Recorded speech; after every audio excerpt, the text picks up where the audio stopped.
আসসালামু আলাইকুম।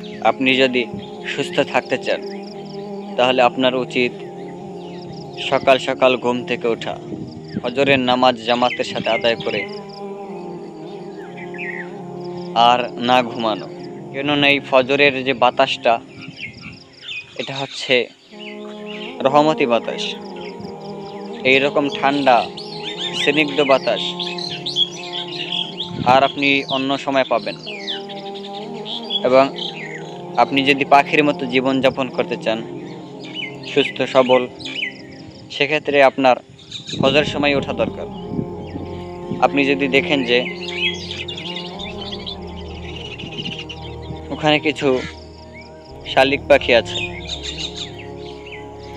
যেগুলো কিচিরমিচির করে ডাকতেছে,